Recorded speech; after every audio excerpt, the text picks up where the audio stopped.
Hi. Okay. Um, I am so excited to say your name again. You said it. Hi, I Arora. always call her Pay something else. No, it's Hi, fine. I It's am so over. excited to have you here. I'm sorry. Um, Hi, Laura. I'm so excited to be here with you. yeah, and we've known each other for several years now, so I apologize for that. I've been calling her a wrong pronunciation for a long time. So, Well, it's very common, Laura, because of the way my name is spelt. So most people say it Payal, or you want to hear a funny thing? When yeah. I type it out on the phone, it autocorrects to PayPal. So I've been called PayPal. So it's not a big deal. It's not a big deal. I just tell people it's like Kyle with a P, and so Pile. Payal. Well, thank you. Thank you for the correction. It's good to know how to say people's names. So we appreciate Yeah. that. Yeah, so I'm Laura Greco, and this is Pyle Aurora. And she is joining us today because we are talking about the Resilient Mama movement. It's all over the place. And when you look me up, you'll see that everywhere. And when we talk about resilience, we also talk about things like overwhelm, anxiety, burnout, all the symptoms Mm. actually that come when we are not feeling that resilience at the moment. And I view those, and I know you do the same, Pyle, is we view them as symptoms, not as who you are. So these symptoms are indicative of something that lies under some energy leak in some capacity of your life, whether it's physical, um, physical, spiritual, or mental, right? So there's and usually it encompasses a few things. It's not ever just one thing, but we name them the four names just because that's important for us to determine where we need to work. So what I love about Pyle is that she has been very focused on the integrative nutrition is the course she began with, and I did too. So we have that in common, but she has gone on to into more studies about gut health and all of this. So yeah, so I would love to first of all, Pyle, just ask you the question: what makes you passionate about this work you're doing? Why are you so persistent in going forward with it? Thanks, Laura.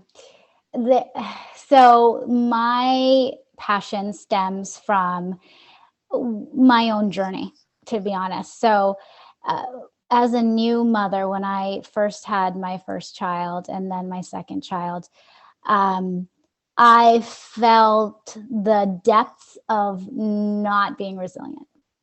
Um, I, you said so much in that intro that spoke to me in terms of uh, stress, in terms of burnout, in terms of um, just, it can lead to depression, anxiety. There's so many pieces of that when you are not feeling resilient. And I went through a lot of that when I first had my children. And I, up to that point, had been super high achieving person in my life, always, all through school, getting good grades, going to the Ivy League schools, getting the investment banking job that was sought after, doing all the things that I always thought, okay, check the box, I can do this. You know, up to the point until when I had my kids, I was like, this is hard. Yeah. Okay. What? Yeah. Why am I not able to do this of all the things in my life? Why is this so hard? Right. And I looked around and I fell into the trap of comparison, and I saw all the moms and I was like, Mm. they're doing it. Why can't I? Why is this so hard for me? Yeah. And I realized, I felt alone. I felt really alone in that.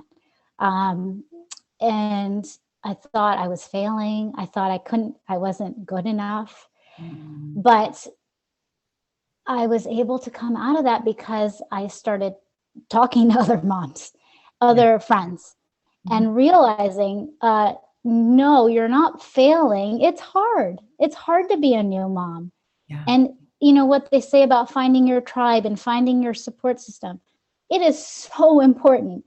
Yeah. And not only, it's not that, the other mom could maybe help in terms of babysitting and all that. It's more just camaraderie. Even if it's camaraderie in understanding, oh my God, my baby's crying again, or oh my God, they had another blowout. Like just even in that, the camaraderie of understanding you're not alone. It is hard.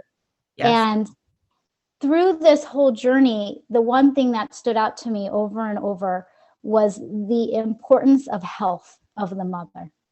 Because going through that, I realized if I was not healthy, there was no way my family would be healthy. And I realized that was a cornerstone. Mothers are a cornerstone in not only our families, but our societies. And I became so passionate about sharing the message that one, moms are not alone, but two, how do we get to the healthiest point possible so that we can be our best version of ourselves for our families and for our societies? You're speaking. Because I don't, yeah, I just, I felt so strongly about that and so passionately about that. I quit my job. I quit my corporate job.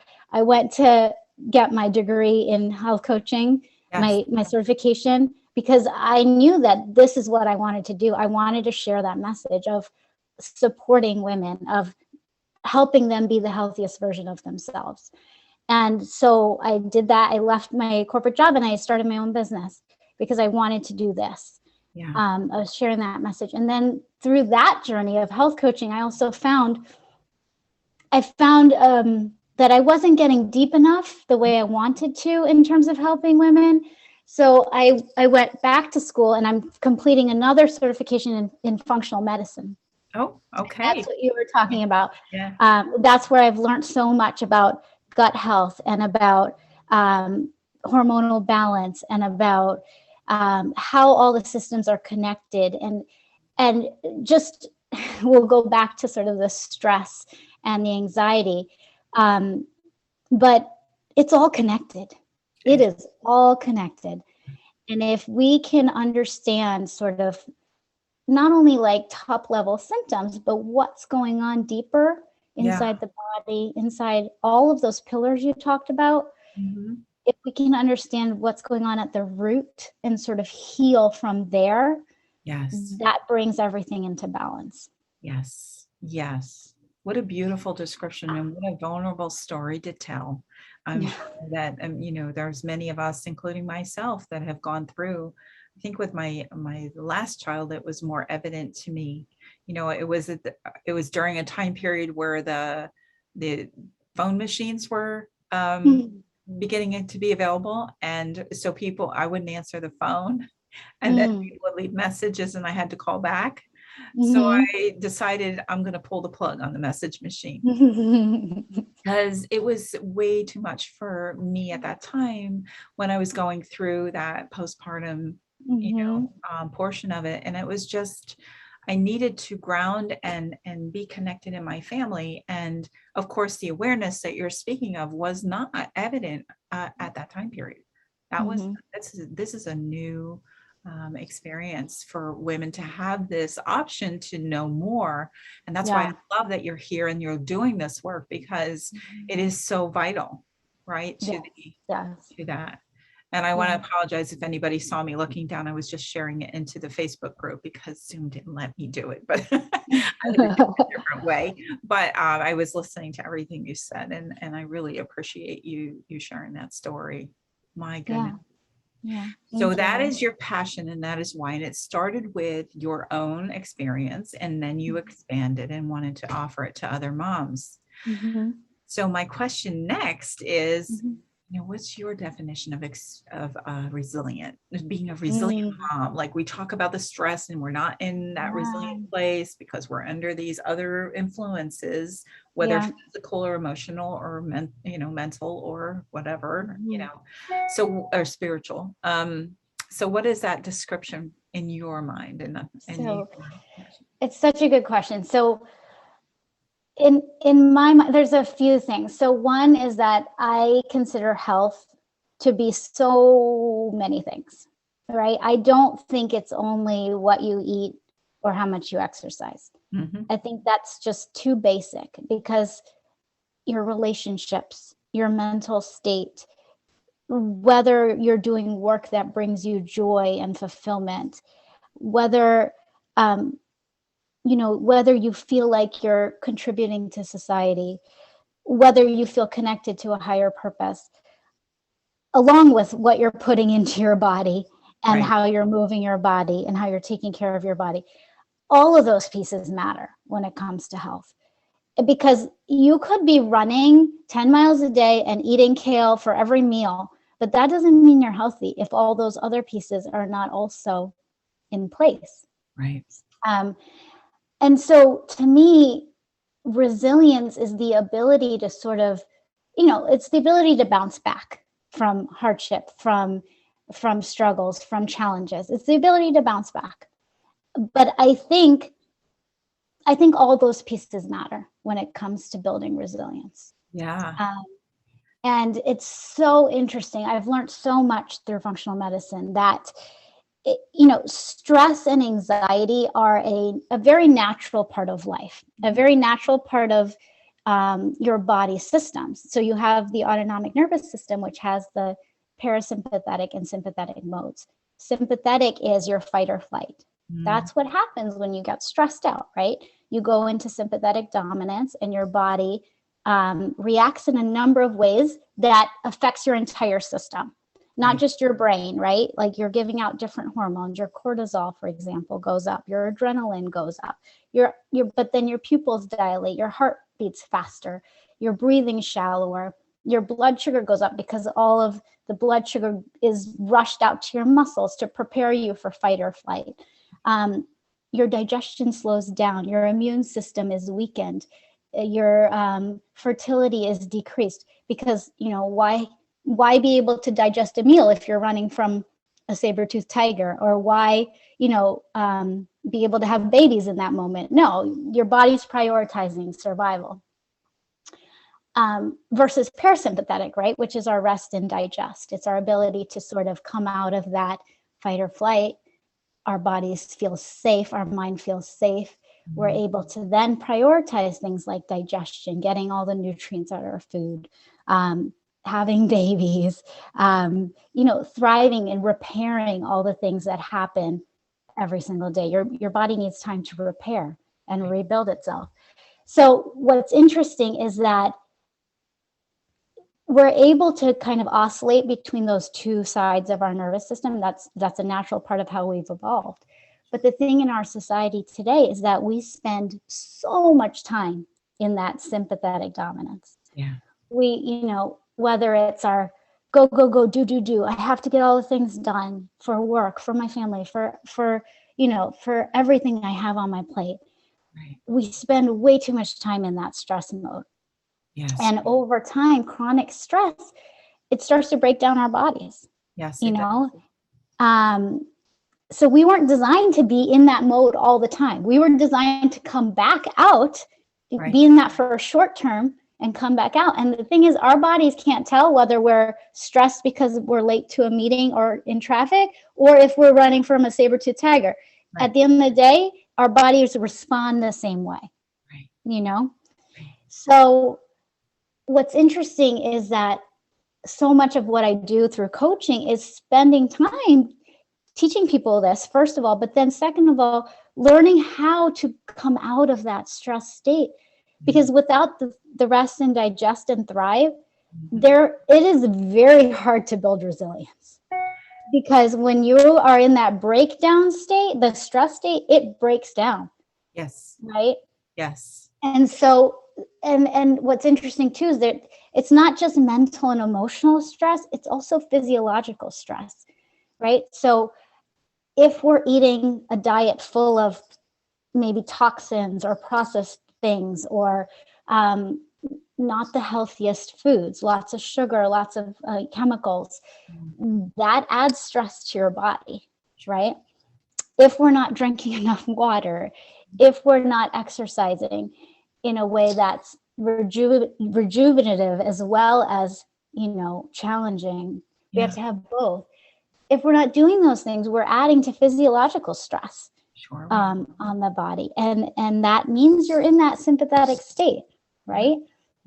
So a lot of what I talk about is one, mentally and emotionally, how to come down from that state of fight or flight, but also digging into each person's uniqueness and understanding what's going on in their body.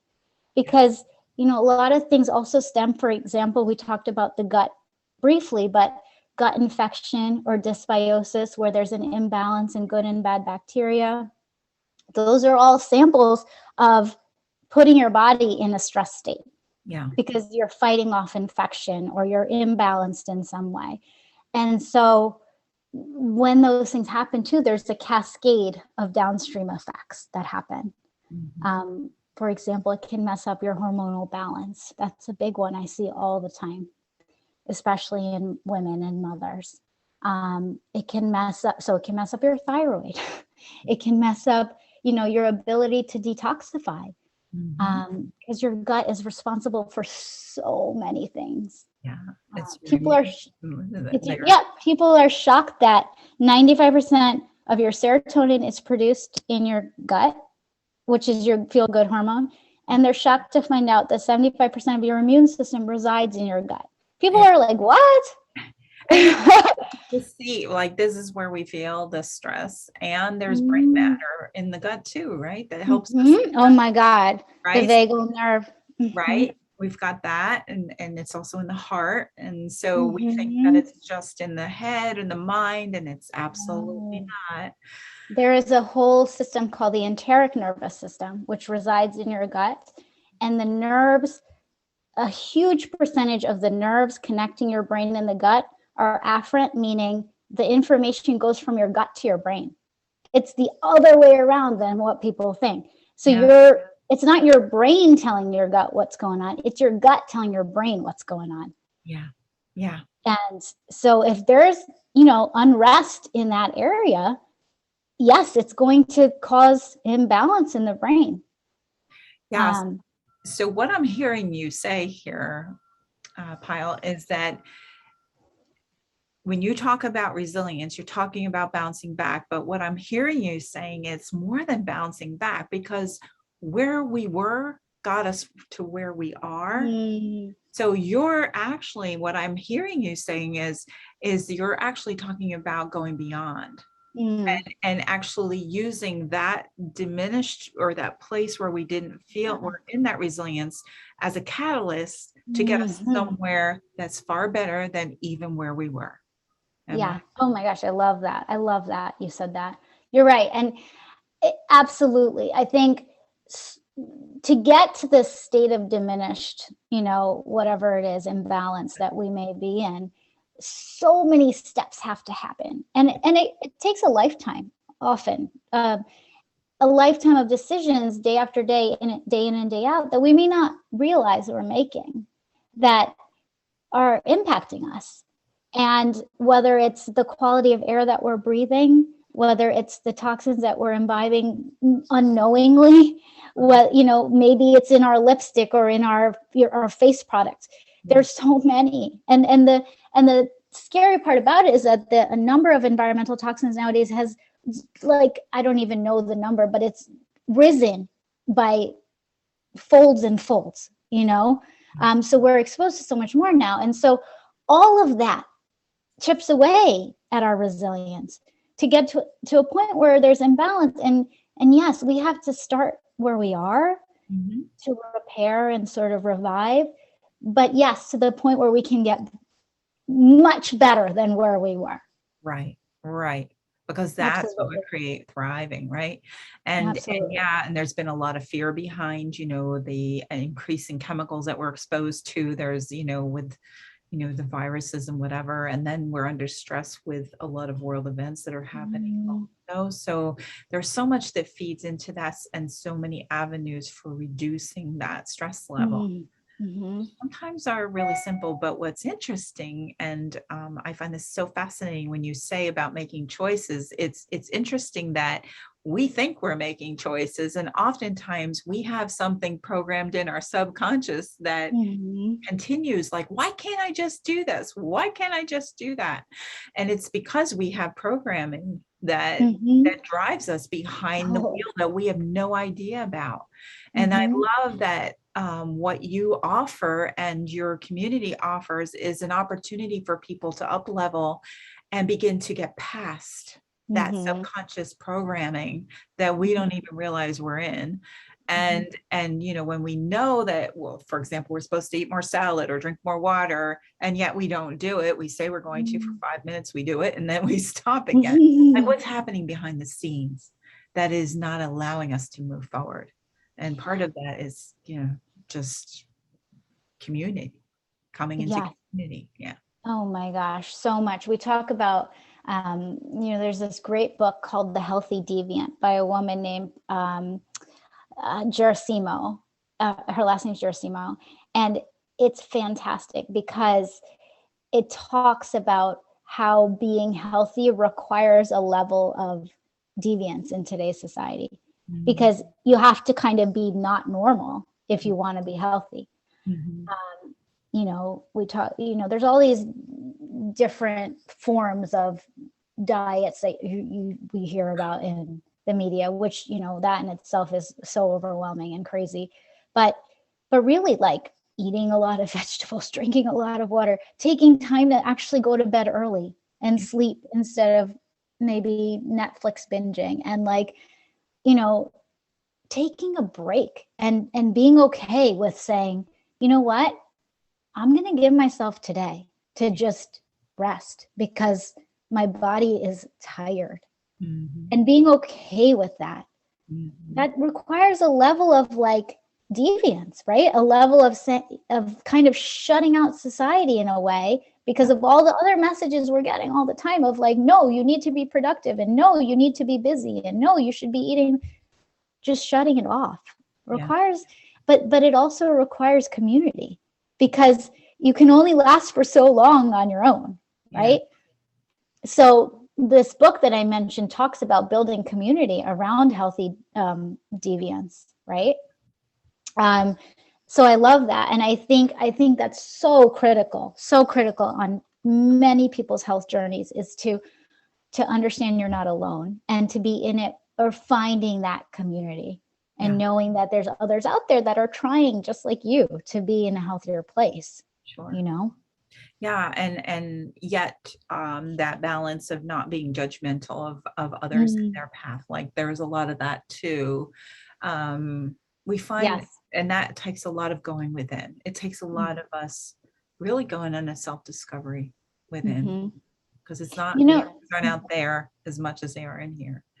Absolutely. And I think the other thing that has helped me kind of try to stay away from judgment is the understanding that of bioindividuality, which we talked a lot about at nutrition school, is that every person is so unique in their makeup, in their cells, in their genes, in their past experiences, that what works for you may not work for them. And so, there's all the people who are like, no, you have to be vegan, and no, you have to be gluten-free, and no, you know what?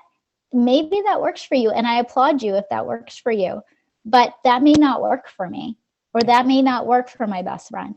And so that concept and that understanding has helped me be way less judgmental about, oh, this is definitely the right thing to do, versus, less dogmatic, I would say. Yeah. No, it's awesome. Okay, well, we don't want to stay too long here, because sure, people have a busy day, but I'm so excited to have this conversation. This is extremely valuable. So there's two things before we sign off. Number one is, I know that you said there's an event coming up. Yes. It's going to be virtual so that people can attend if they want to. So so I'm giving a free talk next on the 27th. It's on a Tuesday evening on Zoom at 7 p.m. And we're going to be talking about burnout or bliss, and understanding your body's stress response. So a lot of what we mentioned at the beginning of this, but we're going to go a little deeper into it. And it is free. All you have to do is register. So we'll definitely put in a link to that so people can register. It's being run through the doctor's office that I work for at Fusion Rehab Med. So it's, again, free for everyone. So you just have to register, and you'll get the Zoom information. Great. And if this is, if you're watching this as a replay, it's actually September 27th, 2022. So if you're watching this after that, of course, it will have passed, but sure that you can still get in touch with Payal and her practice or privately through what? Through an email or how do they? Yeah. So we'll put in the link through for the doctor's office as well at fusionrehabmed.com, or you can connect with me directly on Instagram. I'm at Arora Wellness, or through email. We'll put them all in into the notes in the comments so everyone can connect. Awesome. Well, thank you so much. Now, we've said a lot of beautiful information. We've talked a lot. You've talked a lot about, your background and what you know and what you've experienced. If folks have walked away from this, what's one thing you would love for them to take away? One thing. This is a tough one. Just know that you're not alone. And one thing I didn't say that I so believe in is that everybody is fully capable of healing. So maybe that's my one thing. Yeah. It's just up to us to find the path. And create the environment that allows your body to do so. Yeah. Awesome. Thank you all for listening. We're so glad that you came. If you are watching this as a replay, go ahead and put in the notes, below the comments, replay, anything that you benefit from. Of course, Payal is connected to this video, so she'll be able to comment. And if you're watching this in YouTube, just comment below and we'll make sure to connect with you as well. All righty. So I'm going to end this. Have an awesome day. Much love to you. Okay. Thank you. You too. Bye.